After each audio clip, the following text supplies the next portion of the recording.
우리가 지금 마태복음 강해를 하고 있는데요, 오후 예배 시간에 우리가 지난 시간에는 예수님의 사명에 대해서 나누었어요. 예수님 고쳐주시옵소서라고 하는 제목을 가지고 예수님께서 이 땅에 오신 목적이 무엇일까? 그것은 preaching and healing, 그러니까 설교와 치유 사역이었어요. 그래서 주님께서는 가시는 데마다 설교하시고 그리고 몸을 고쳐주셨어요. 그러니까 예수님의 사역은 두 가지예요.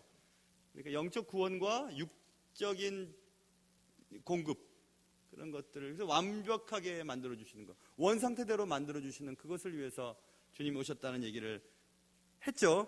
그런 얘기들을 하면서 오늘 이제 5장으로 넘어가 보면 그 유명한 산상수훈의 8가지 복, 8복에 대한 얘기가 등장하는데, 산상수훈은 산 위에서 교훈한 것 중에 뛰어난 것, 그래서 산상수훈이에요.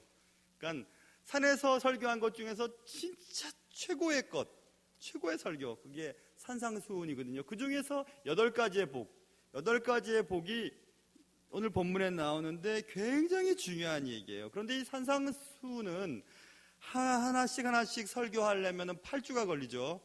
언제 기회가 있으면 하겠고요. 오늘은 이 산상수훈이 누구에게 왜 하나님이 말씀하셨는가, 이 8가지의 복에 대한 내용은 과연 무슨 얘기인가라는 것을 우리가 멀리 떨어져서 한번 보려고 해요. 멀리 떨어져서 보는데 내용은 이런 겁니다. 이 산상수훈은 산에 올라가셔도 굳이 주님께서 말씀하신 이유는 산에 올라갈 때 따라 올라간 사람들이 있을 거 아니에요. 그냥 밑에서는 무리들이 따라다녔거든요. 보통 해변을 다닐 때 막 많은 무리들이 따라다니고 너무 많은 사람들이 따라다녀서 배를 타고, 지난번 마태복음 강의 때 했죠. 배를 타고 조금 뛰어서 설교도 하시고 했는데, 오늘은 보세요. 예수께서 무리를 보셨어요. 그리고 산에 올라가셨어요. 따라오려면 따라와라. 따라왔는데 따라온 사람들이, 제자들이 따라왔어요. 결국 이 설교 말씀은, 예수님이 하신 이 산상수훈은 제자들에게 하신 말씀이에요. 일반 대중들을 향해 하신 말씀이 아니고 주님이 산에 올라갔을 때 산으로 따라온 제자들에게 하신 말씀이기 때문에 이 산상수훈의 8가지 복은 제자들의 속성을 말해요.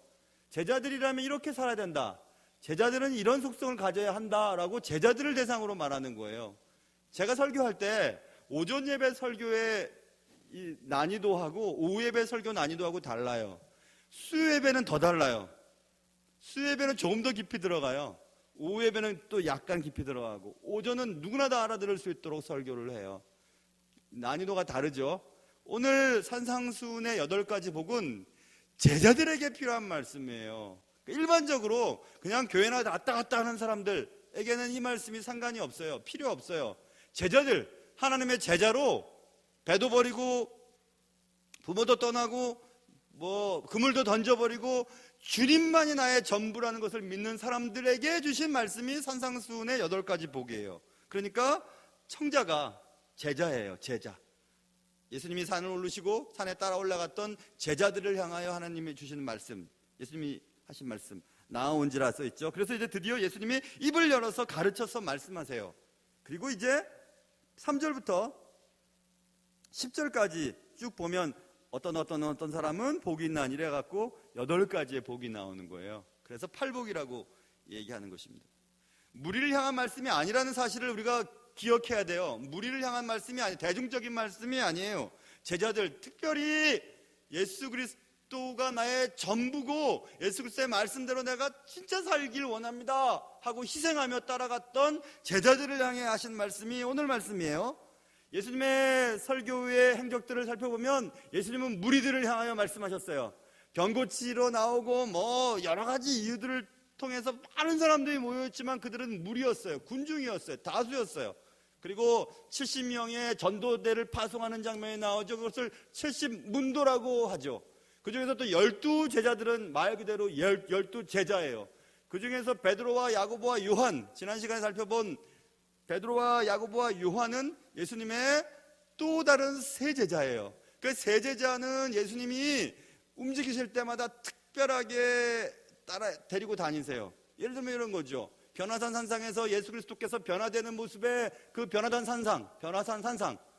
사실 타보르산이에요. 타볼산에 올라갔을 때 예수님의 변형된 사건은 베드로와 야고보와 요한만 데리고 올라갔고 그 세 명만 봤어요. 또 겟세마네 동산에서 기도할 때 베드로와 야고보와 요한만 데리고 좀 더 떨어진 곳에 가서 기도를 하셨어요. 이렇게 이너서클이 있었어요. 아주 내적인 소그룹들이 있었다고요. 3명. 예수님이 그렇게 하셨어요. 무리 70명, 12명, 3명. 그건 당연한 거예요. 당연한 거. 당연한 거예요. 그렇게 하는 것이 당연한 거예요. 근데 교회에서 그러면 욕먹어요. 또 오해받아요. 특별히 누굴 좋아한다는 얘기를 들어요. 안 그럴 수는 없어요. 특별히 마음이 통하고 함께 할 수 있는 사람들이 있죠. 뭐 그건 당연한 거 아니겠습니까? 그래서 예수님의 이너서클이 있었어요. 예수님의 이너서클 가운데 베드로와 야고보와 요한은 하나님으로부터 특별한 특권을 받게 돼요. 변화산에 변형된 사건들 보고요. 그리고 뭐 겟세마네 기도에서 예수 그리스도의 돌 던질 만큼 가서 거기서 주님과 함께 하고요. 그리고 어딜 가든지 중요한 일 때 베드로와 요한과 야고보에 대한 특권이 있어요. 분명히 특권이 있어요. 예수 그리스도께서 마지막 만찬을 베풀 때도 예수 품에서 떡을 먹던 사도 요한이 있었잖아요. 예수님이 특별히 사랑했던 사람들이 있었어요. 그래서 예수님의 육적인 어머니 마리아를 십자가에서 요한에게 네 어머니다 하고 그 어머니를 요한에게 부탁하는 장면도 나오잖아요. 아무나 부탁하나요? 아무나 부탁 안 하죠. 특별히 사랑하는 사람들이 있었어요. 특권이 있었죠. 특별한 것을 보았어요. 특별한 경험을 했어요. 특별한 주님과의 만남이 있었어요. 그런데 여러분, 특권이 있다는 것은 책임이 있다는 것을 잊지 말아야 돼요. 특권은 책임이 있어야 돼요. 책임을 져야 하는 것입니다. 교회에서도 그냥 직분자가 있고 중직자가 있잖아요. 중직자가 뭐예요? 무거운 직분이에요. 무거운 직분은 특권이 있죠. 그 특권은 뭐예요? 교회에서도 특권이 있죠. 특권이 있잖아요. 있으니까 중직이 되려고 하는 거 아니겠어요? 근데 특권만 생각하면 안 돼요. 책임을 다해야 되는 거예요. 책임 없이 특권만 요청하면 날라리 직분자죠. 날라리 직분자예요. 솔라리 아니에요? 날라리 직분자예요. 날라리 직분자. 그들은 특권만 요구하는 자들이에요. 뭐라고 불리움을 받기를 원해요. 교회 그만큼 다녔으니까 그 정도 직분을 받는 걸 원해요. 그래서 그 정도 된다고 생각해요. 본인도 그 정도의 신앙을 가졌다고 믿어요. 그건 속는 거예요. 책임을 다하지 아니하면 특권을 가진 것은 오히려 이상한 방법으로 변질되기 때문에 그렇습니다. 제가 대학 다닐 때 ROTC 했어요. ROTC 학군 사관 후보생이죠. ROTC 하면 3학년 때 1년 차라고 해서 여름방학 때 이제 전방부대로 가요. 저는 17사단으로 가서 뭘 했냐면 병체험을 해요. 병체험. 그러니까 병사들과 같이 시간을 보내요. 함께 해요. 밥도 먹고 보초도 쓰고 이렇게 보내요. 병체험이죠. 사병 체험을 하는 거예요. 한 달 동안. 그러면 병사들이 어떤 고충이 있고 어떤 상황 속에서 어떻게 생활하는지를 겪어요. 먹고 자고 계속 같이 지내요. 그리고 이제 2년차 때 대학교 4학년 때 방학 때는 하사관 체험을 해요. 하사관 체험은 하사관이 되어서 그때 제가 백골부대를 간 것 같아요. 3사단 갔던 것 같아요. 거기서 하사관 체험을 해요. 그래서 하사관의 역할이 뭐고 책임이 뭐고 하사관이라면 부대에서 어떤 역할을 감당해야 하고 하사관은 무엇이 부족하고 무엇이 좋은지를 그때 깨닫죠. 그리고 이제 임관을 하게 되면 광주 전투병과 학교에서 훈련을 받으면서 말 그대로 소대장 이제 되는 연습들을 하죠. 소대장이 되는 거죠. 그래서 이제 책무에 따라서 특권이 많지만 특권에 따른 책임이 또 많이 부여되는 것을 볼 수 있었습니다. 그래서 사병의 책무, 하사관의 책무, 장교의 책무 벌써 외우는 게 달라요. 외우는 게 훨씬 많아요. 책무가 많으니까 특권을 유지하긴 하지만 책임을 다해야 되는 것들이 많기 때문에 그런 거죠. 뭐 그런 거예요.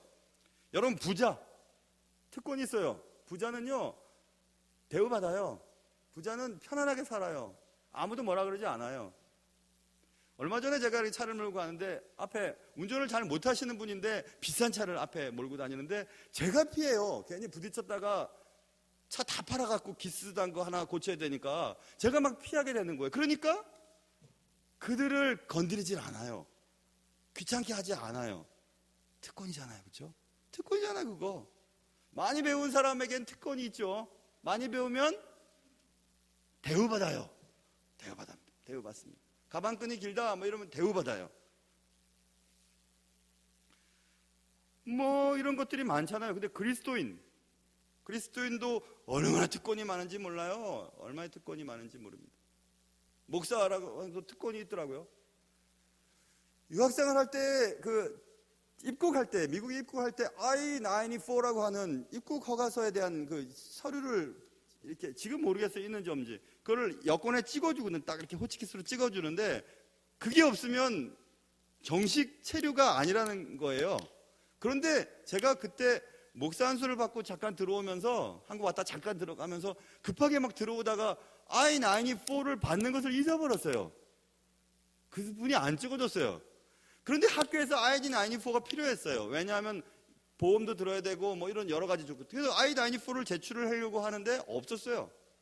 그 제가 이민국에 갔습니다. 이민국에 가려면 이민국은 사람 취급 잘 안 해주는 곳이에요. 왜냐하면 불법 체류자들이 많이 있고 그래서 아무튼 이민국에서 하루 종일 기다려야 돼요. 근데 하루 종일 새벽부터 기다리려니까 시간이 안 돼서 제가 그냥 앞으로 들어가 버렸어요. 앞으로 들어가서 이민국 직원한테 나는 체류 때문에 온 것도 아니고 I-94를 공항에서 주지 않았다 얘기했습니다. 그러니까 멕시코계의 미국 사람인데 막 저한테 화를 내는 거예요. 어떻게 공항에서 I-94를 안 주었겠냐, 네가 잊어버렸지 얘기를 하는 거예요. 제가 여러분이 제가 거짓말 치는 사람이에요. 제가 아니라고, 나 분명히 안 받았다고 했더니 거짓말 치지 말라는 거예요. 다 너 같은 사람이 여기 온다고 막 이렇게 얘기를 해요. 제가 뭐라 그랬는지 아세요? 나 목사라고. 목사인데 거짓말 치겠냐고 했더니 그 멕시코계 미국 분이 목사님이시냐고 그러면서 바로 도장을 찍어주는데요. 도장을 바로 그 전에 그게 도장 찍기가 얼마나 힘든 거를 설명을 해야 되는데 제가 이렇게 딱 기다려 제 앞에 어떤 그 이민 변호사 한 분이 가방을 이렇게 탁 들고 오더니요. 그 이민 그 직원 딱 막 인사를 막 하더니 이민국 딱 직원 딱 꺼내서 거기 서류를 이제 하나씩 꺼내기 시작해요. 그러면 이제 이민국 직원은 막 얘기하면서 막 찍어줘요. 막 변호사를 통해서 하면 일이 잘 되는데 유학생이 무슨 돈이 있어요. 그리고 난 잘못한 게 없으니까 안 줬으니까. 그래서 이제 아까 거 다 잊어버렸죠. 다시 이제 이민국 직원을 만났는데 이민국 직원이 멕시코 여자였어요. 그래서 제가 나는 찍어준 적 없다 그랬더니 찍어줬다고. 거짓말 치지 말라고 그래. 내가 목사라고. 목사인데 거짓말 치겠냐고 그랬더니 목사님이냐고 하면서 역시 멕시코계 분들이 순수하세요. 그래서 목사인데 거짓말 하겠냐고 하면서 당장 뭐 저한테 너무 잘해주는 거예요. 그분이 저의 뭐 외모에 반했겠어요? 그분이 너무 잘해주는 거예요. 그러면서 목사님 앞으로 잘하고 공부 열심히 하시고 뭐 그런 얘기를 막 해요. 그래서 내가 고맙다고 하면서 나오면서 목사라고 하니까 이런 특권이 있네. 목사라고 하니까 믿어주는 거예요. 특권이 있죠, 그죠? 여러분 한번 보세요. 요즘 세대에 막 무슨 문제가 생겼어요. 그러면 여러분이 나 그리스도인이라고 그렇게 얘기를 하면 이런 그리스도인이 뭐 네가 무슨 그리스도인이야 뭐 그리스도인이면 더 하더라 뭐 이렇게 얘기를 해버리는 시대가 됐잖아요. 왜 그랬을까요? 책임을 다하지 않아서 그런 거예요. 그리스도인으로서 책임을 다 안 하니까 특권만 요청하니까 세상 사람들이 안 믿는 거예요. 책임을 다하지 못하면서 무슨 네가 그리스도이냐, 네가 무슨 목사야, 네가 무슨 장로야, 네가 무슨 권사야 이런 얘기를 누군가 한다면 맞아요. 그렇게 안 살았기 때문에 그런 거예요. 그렇게 책임을 다하지 않으면서 털털 하면 되겠어요? 안 돼요. 근데 그렇게 했다는 거예요. 그리스도인들이. 한참 우리가 얘기하는 거 있잖아요. 노블리스 오블리지라고 하는 말. 맞아요. 부가 있고 명예가 주어진 자는 자신이 감당해야 될 도덕적인 책임과 의무를 감당해야만 노블리스 오블리지예요. 맞아. 그 사람 그렇게 해야 되는 거예요. 사회에서 많이 배우고 최고의 자리에 오른 사람이 거짓말 치고 남 속이고 약한 사람들 막 등쳐먹고, 이게 무슨 세상이에요. 요즘에 한참 이슈가 되는 어떤 의사 선생님이 이게 나라냐? 이런 말이 왜 나오겠어요? 이게 나라냐? 이런 말이 왜 나오겠어요? 세상 사람들 그러겠죠. 이게 교회냐? 이런 얘기를 왜 하겠어요? 이게 교회냐? 이런 게 교회냐? 네가 목사냐? 이런 얘기가 왜 나오겠어요? 에헤, 목사인데 뭐요? 목사답게 살지 않으면 아무것도 아니지. 여러분 잘 생각해야 돼요. 잘 생각해야 되는 거예요. 제자냐? 그래, 제자가 되고 싶냐? 그러면 너 이렇게 살아야 된다. 제자는 이런 특성이 있어야 된다 하고 말씀하시는 거 최소한 8가지예요. 이 정도 살지 못해서 무슨 제자야? 이렇게 지금 얘기하고 싶어 하시는 거예요. 그에 걸맞는 도덕적으로 사회적인 책임을 다 해야 되는 거예요. 기독교회는 사회적인 책임을 해야 되는 거예요. 사회가 기독교인을 통해서 받아야 할 몫이 있는 거예요. 그 사회적인 몫을 기독교인을 통해서 받기를 원하는데 그걸 해주지 못하니까 사회가 우리를 그렇게 보지 않는 거예요. 네가 무슨 그리스도냐? 이렇게 얘기하는 거죠. 그렇다면 주님이 제자라면 이렇게 살아야 된다. 제자의 특성은 이렇다. 제자의 속성은 이렇다 하고 말씀하신 8가지가 뭔지 본문에 나왔어요. 본문은 말하고 있죠. 정확하게 말하고 있습니다. 도망갈 데도 없어요. 심령이 가난한 자는 복이 있다라고 시작되는 8가지의 복이에요.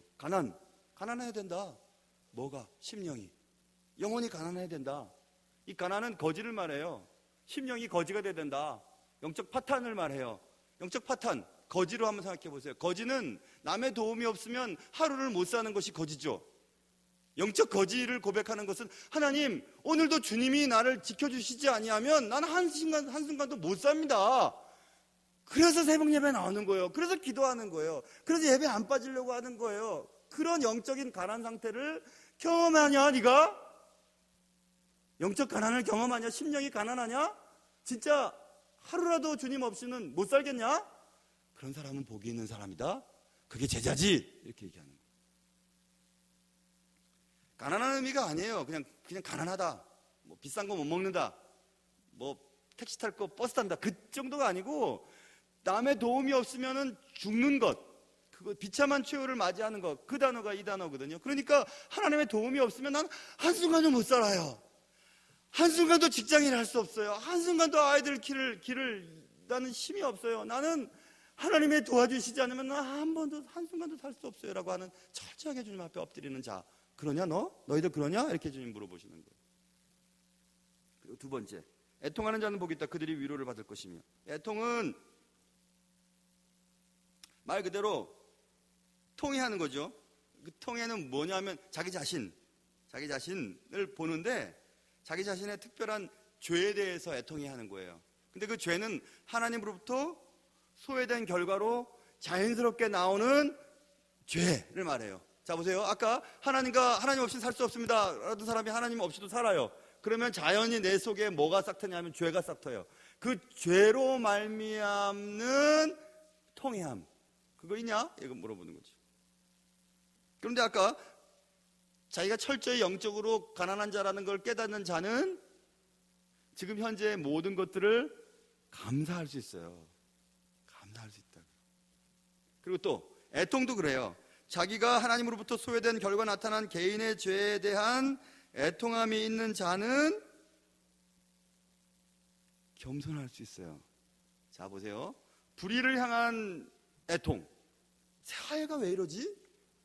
내 자신에 대한 내 자신의 의, 하나님을 닮고 싶으나 그렇게 살지 못하는 내 자신을 바라볼 때 통회하는 마음이 생겼을 때 사회나 다른 사람을 볼 때 넉넉한 마음이 생기는 거예요. 왜냐하면 나를 다르다 보니까, 내가 그렇게 열심히 살려고 하지만 그렇게 살지 못하는 나를 바라보니까 저 사람도 열심히 살려고 했지만 저렇게밖에 안 되는 것을 보고 넉넉한 마음으로 그들을 바라볼 수 있게 되는 거예요.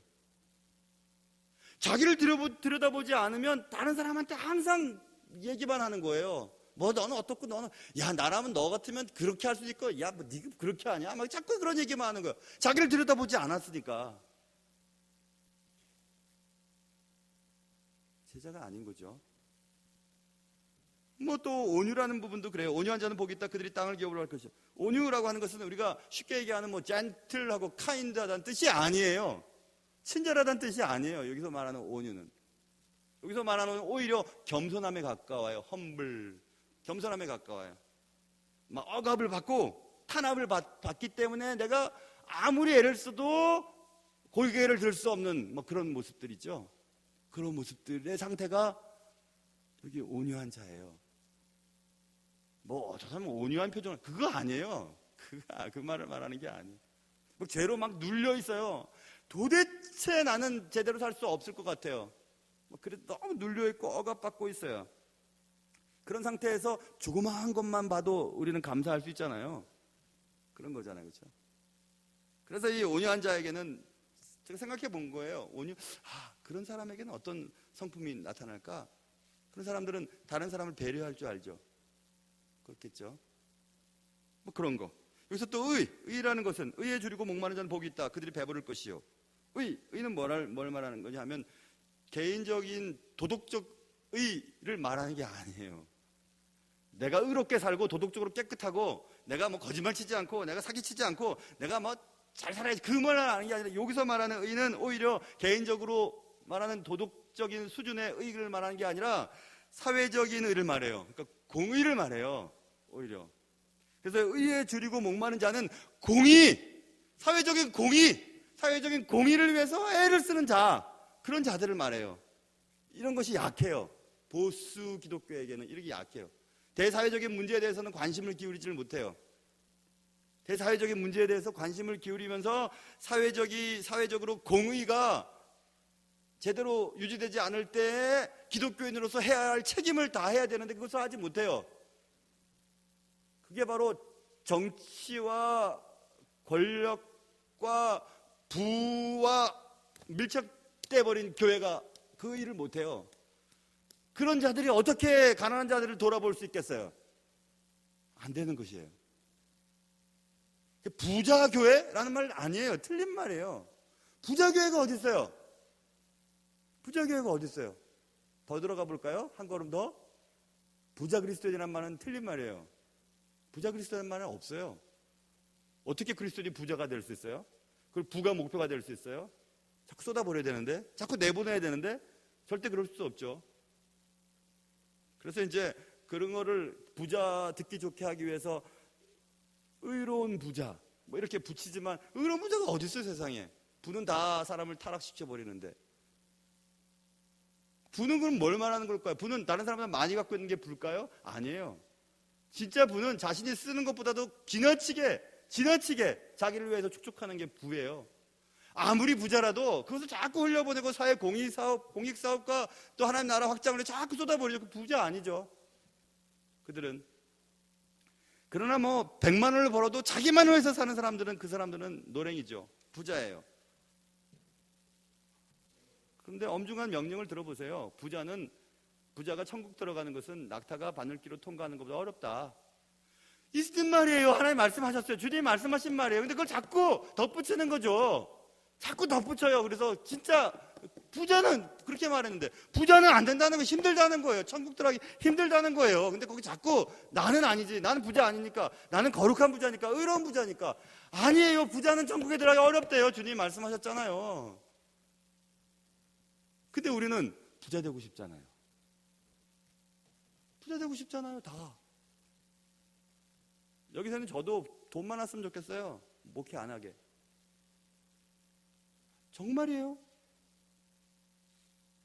왜 하나님이 번개를 안 치실까? 실제 말이에요. 나 돈 많았으면 좋겠어요.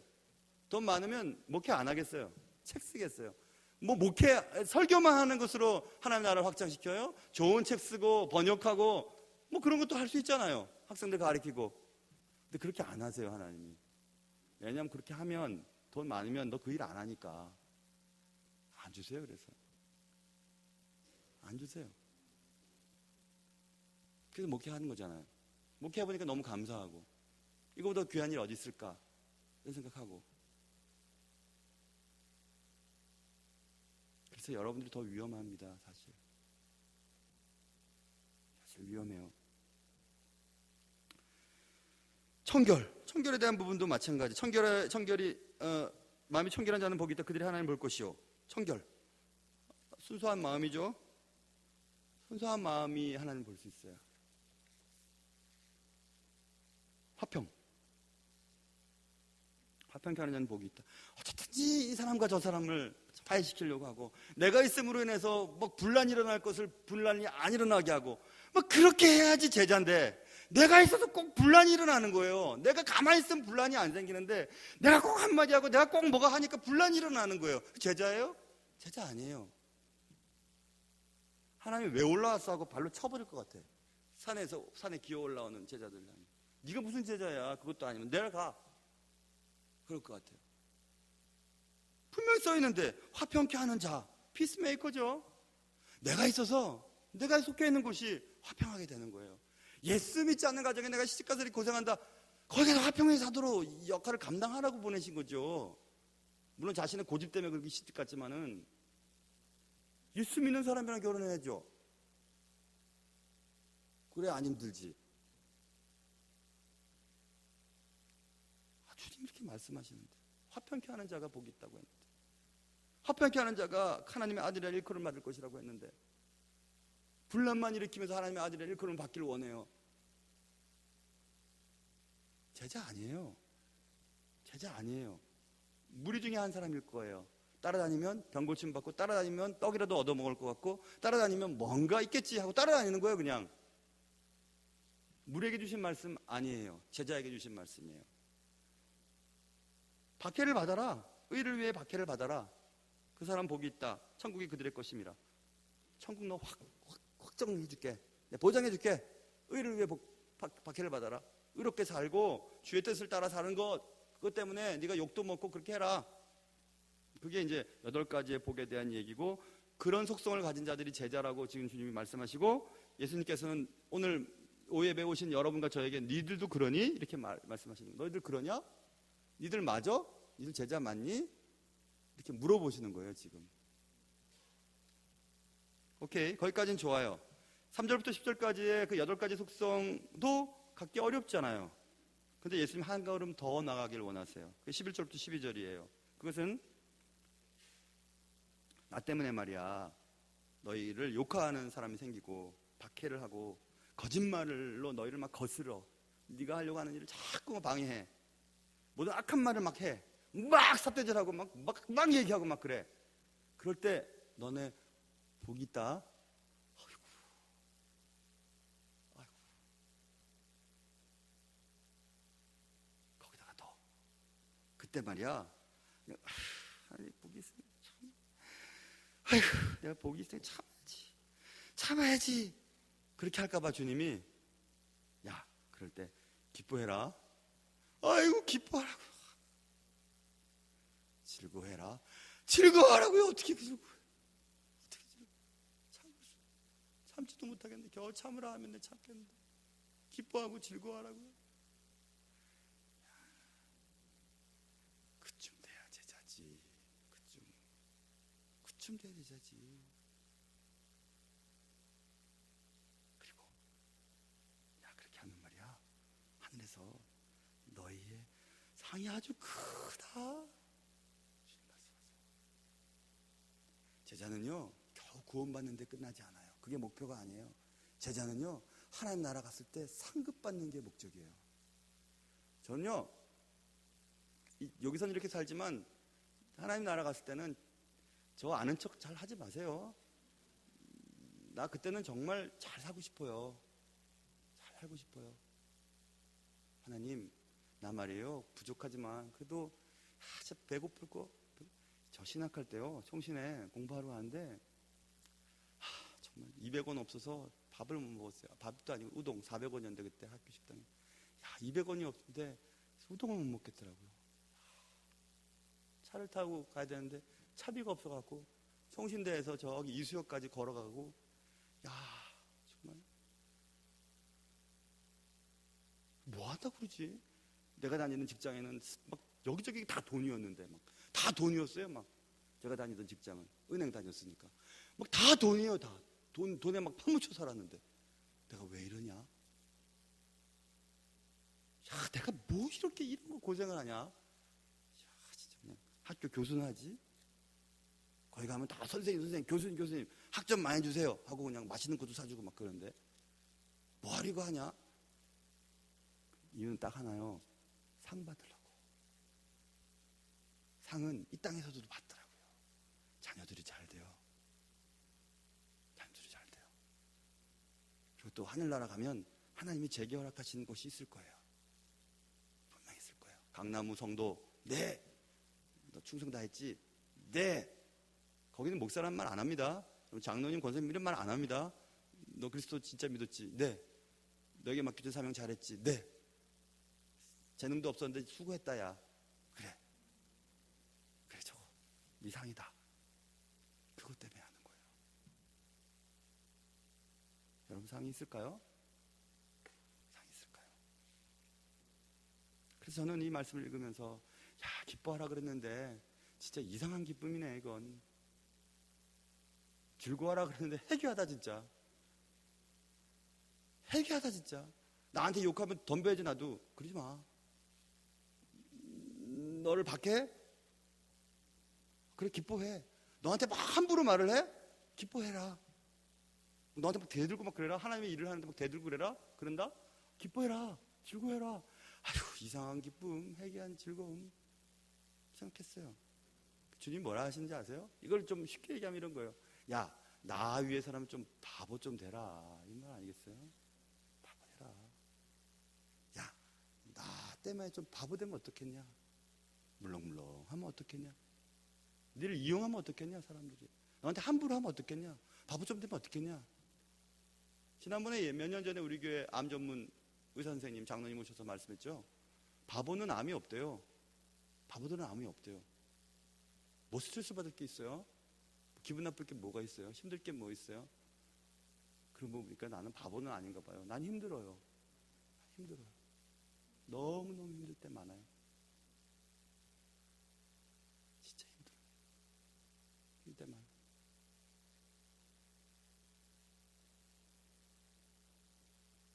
그래서 저도 건강이 안 좋을 때도 있고 그럴 것 같아요.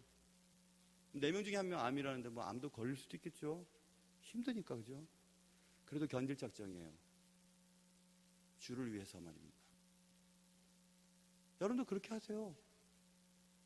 뭐가 여러분을 힘들게 하는지 모르겠지만 주를 위한 것이라면 즐겁고 기뻐하세요. 이상한 기쁨이라 할지라도, 해교한 즐거움이라 할지라도 그렇게 하시면 주님이 말씀하셨잖아요. 야, 상 크다 너. 하늘에서 너의 상이 클 거야.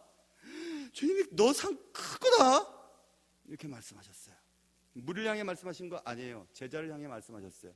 70명의 문도, 12명의 제자들, 그리고 3명. 점점 책임은 컸지만, 아니 특권은 컸지만 책임을 다할 때 큰 상이 보장된다고 말씀하고 있죠. 사랑하는 성도 여러분, 잘 생각해 보세요. 자식이 잘못되기를 바라는 부모는 아무도 없어요. 야, 이렇게 해라, 저렇게 해라. 에이, 하기 싫단 말이에요. 부모 마음을 몰라서 그렇죠.